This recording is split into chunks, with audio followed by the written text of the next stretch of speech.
मैं आपको चैलेंज कर रहा हूं कि एक ऐसी चीज बताओ कि जिसके इर्द गिर्द सारे बिजनेसेस, सारी इंडस्ट्रीज, पूरी स्टॉक मार्केट, एक कंट्री की नहीं पूरे वर्ल्ड की स्टॉक मार्केट्स, एंटरप्रेन्योर्स, इन्वेस्टर्स सब कुछ घूम रहे हैं उसके इर्द गिर्द।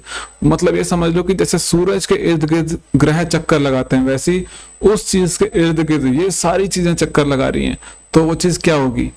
अब आप बोलोगे यार ऐसी तो कई चीजें हो सकती हैं, एक चीज कैसे बोल दें?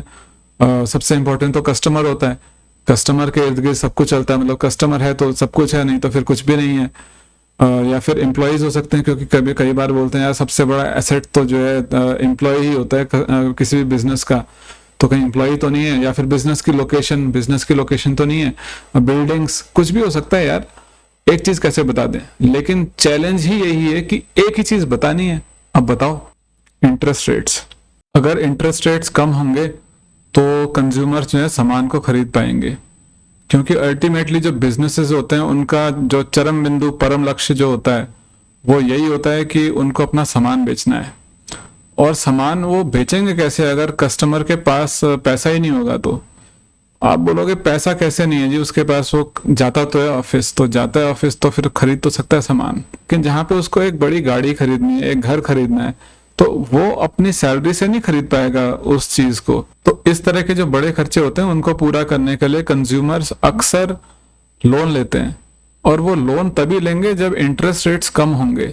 अगर किसी को इंटरेस्ट की बड़ी चपत लग रही है तो फिर वो लोन लेगा ही नहीं। वो उस चीज को डेफर करने की कोशिश करेगा। उसको वो चाहेगा चलो यार अभी नहीं, कुछ 6 महीने बाद, 1 साल बाद देखते हैं, बाद में लेते हैं, बाद में अगले साल ले लूंगा गाड़ी, अगले साल घर ले लूंगा।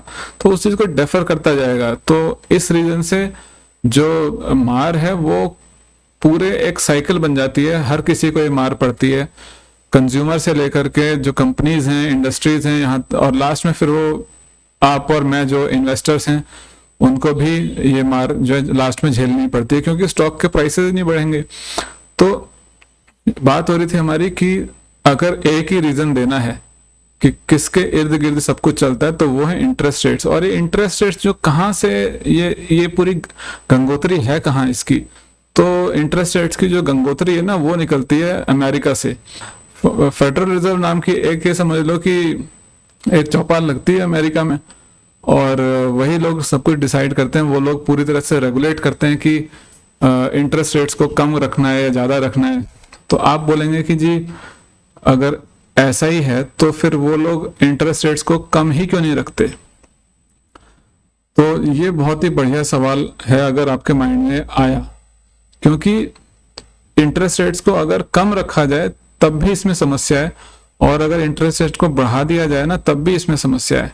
क्या समस्या है कि अगर कोई भी गवर्नमेंट जो है इंटरेस्ट रेट्स को कम करती है तो जो कंज्यूमर है उसके हाथ में परचेजिंग पावर आ जाती है। वो फटाफट से लोन लेता है बैंक जा करके और बड़े बड़े खर्चे करने लग जाता है। जब वो खर्चे करने लग जाता है तो क्या होता है कि डिमांड आती है, और डिमांड आने से जो है जो कंपनीज हैं जिनके सामान अभी तक बिक नहीं रहे थे वो बिकना शुरू कर देते हैं।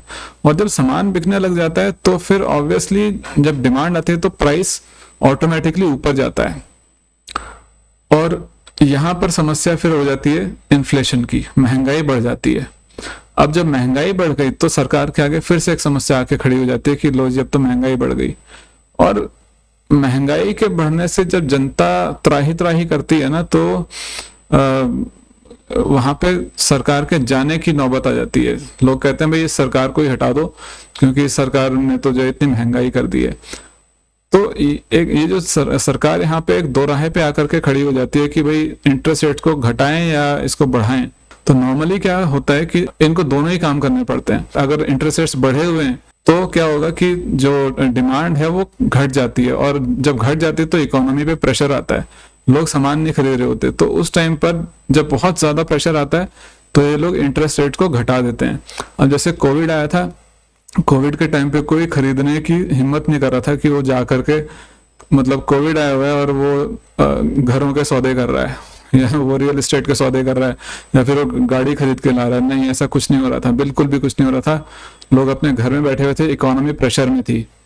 और इस तरह के केस में क्या होता है कि जब इकोनॉमी इतनी प्रेशर में है, कोई खरीद नहीं रहा है, तो गवर्नमेंट क्या करती है कि जो इंटरेस्ट रेट्स होते हैं उनको घटा देती है, इतना घटा देती है कि जाओ भाई लोन लो और कुछ तो खरीद लो। तो उस केस में फिर लोग फिर से खरीदने लग जाते हैं और ये साइकिल बन जाता है कि लोग सामान खरीदने लग गए हैं और फिर से वो महंगाई की तरफ को बढ़ने लग जाती है बात। तो ये था आज का टॉपिक कि कौन सी ऐसी चीज है जिसके इर्द गिर्द सब कुछ चलता है, और वो है इंटरेस्ट रेट्स।